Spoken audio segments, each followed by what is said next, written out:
अशोक का भगवान अयोध्या में राम जी का घर है। सब लोग हाथ जोड़िए, बाबा सब बैठ जाइए और सब लोग अपने मुख से बोलना, सब किसी का तीर्थ नहीं छूटना चाहिए। प्रेम से बोलो, अष्टपति हमारे नंदगांव धाम के नंद बाबा के यशोदा मैया के कृष्ण बलदेव के राधा रानी के निज भूमि के गुरुजन महाराज के दर्शन यात्रा हे नंद बाबा पूर्ण करना, भक्ति देना, शक्ति देना, राजी खुशी घर पहुंचाना, घर में धन धान बढ़ाना, बाल गोपाल प्रसन्न रखना, फल मस्तु। ये आप लोगों का दर्शन यात्रा हुआ। इस नंदगांव में आज आने का क्या है कि ब्रज 84 कोष में 4 गांव निज धाम, वृंदावन, मधुपुरी, बरसाना और ये नंदगांव। मधुपुरी बोलते मथुरा जी को, या भगवान कृष्ण का अवतार हुआ था कौन सी जेल में। रात वासुदेव की जमुना पार करके ले गए गोकुल गांव, क्योंकि नंद बाबा यहाँ नहीं रहते थे, मूल निवासी रहने वाले थे गोकुल गांव के। जब गोकुल में पूतना, सत्तासुर, अघासुर और अत्याचार करने लगे तो नंद बाबा गोकुल गांव को छोड़कर अपने नाम से एक गांव बसाए जिसका नाम है नंदगांव धाम। आज आप लोग जिस स्थान पर आए हैं ये वो नंद भवन है जहाँ भगवान कृष्ण 9 साल और 49 दिन इसी नंद भवन में रहके पूरे ब्रजमंडल में नंगे पैर गाय चराए थे।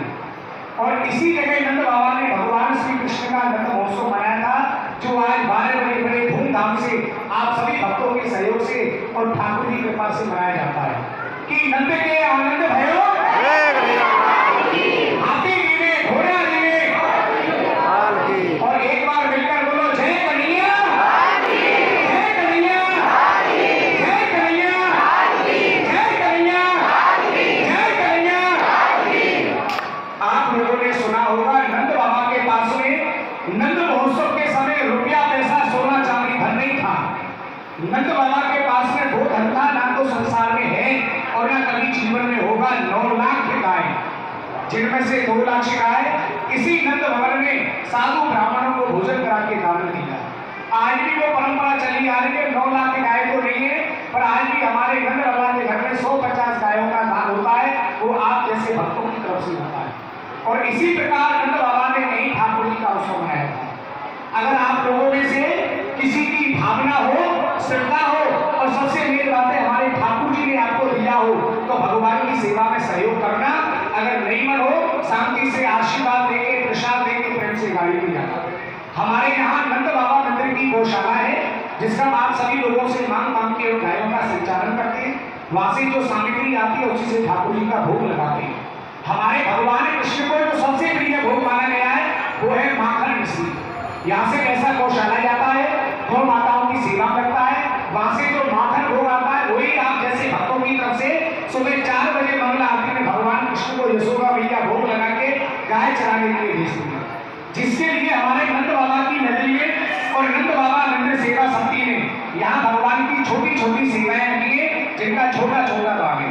सबसे बड़ी सेवा यहाँ आज नंद महोत्सव के समय 501 रुपया ठाकुर जी की एक गाय माता की सेवा और भगवान कन्हैया जी की माखन भोग सेवा है, जो देने वाले धर्मात्मा का नंद बाबा के दरबार में नाम होता है। संध्या आरती होती है, नदी में धर्म का घंटा बजता है। करने वाले कोई 2 गाय की सेवा करता है, कोई 5 गाय की सेवा करता है, कोई 11 गाय की सेवा करता है। और भैया 201 रुपया भगवान कन्हैया जी के भंडारे की सेवा है। साथ आप लोगों ने भी भगवान का प्रसाद पाया होगा, चल रहा है, जो आप जैसे भक्तों की तरफ से ये महाप्रसाद चलता है, जो चक्की पीसकर भीख मांग के अपने बच्चों का गुजारा करती है। अगर तीरथ की भावना से आती है वो 200 रुपया भगवान के भंडारे की सेवा है। कोई आप लोगों से यहाँ का टैक्स नहीं, कोई चार्ज नहीं, ये कोई मैं समझना कि पुजारी ने हमको बताया है, अभी दर्शन भी कराएंगे, प्रसादी देके हमको देना पड़ेगा। ये हम लोगों का कर्म है, कर्तव्य है, सिर्फ प्रभु की सेवा के लिए सोचा करते हैं। आपने इतने बड़े धर्म में, इतनी बड़ी भक्त मंडली में कोई भी हमारी राधा रानी का भक्त हो जो अपनी जगह बैठ के